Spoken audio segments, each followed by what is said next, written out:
Takže študentom prišiel mail o workshope úloha a postavenie právnika spoločnosti. Povedzte nám, čo je to za akciu, Marek. No ide o akciu, kde vlastne základným zmyslom je, aby sme istým spôsobom motivovali študentov rozmýšľať o tom, prečo je obraz právnika súčasnej spoločnosti negatívne vnímaný a čo oni osobne môžu preto spraviť, čo môžeme spraviť my učitelia. Čo ešte? To je asi všetko. To je základná idea, čiže veľmi jednoduché.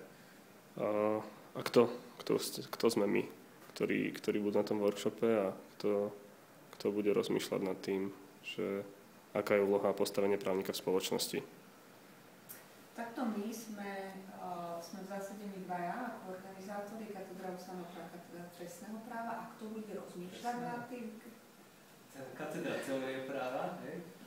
A kto bude rozmýšľať nad tým, sú známi právnici, právničky Eliška Wagnerová z Českého ústavného súdu, bývalá ústavná súdkyňa, teda senátorka, Jan Hrubala, sudca, a Jan Havlát, advokát. Samozrejme, máme tu naplánované tak, že tá akcia bude rozdelená do 3 sekcií. Hej, v tej prvej sekcii budú títo právnici, v druhej máme nachystaných pre vás prekvapenia ako známych neprávnikov. Hej. No a v tretej sekcii budete vy študenti s najlepšími esejami. Takže budete rozmýšľať aj vy nad tým.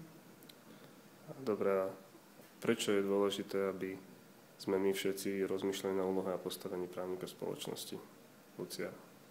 No lebo keď nad tým nerozmýšľame, tak proste situáciu nejako nezmeníme. Asi jasné, že nie je optimálna. No a po druhé, jednoducho, keď niekto študuje právo, vlastne sa právnikom, právničkou, tak by mal mať asi nejakú predstavu, na čo tu je, asi nájsť zmysel toho svojho povolenia. Aby to nebolo len o tom, že ja neviem, zarábajú sa peniaze. To povolenie je špecifické. Proste má nejaké špecifické úlohy. A je dobré si ich nejako sám pre seba vyjasniť. Marek?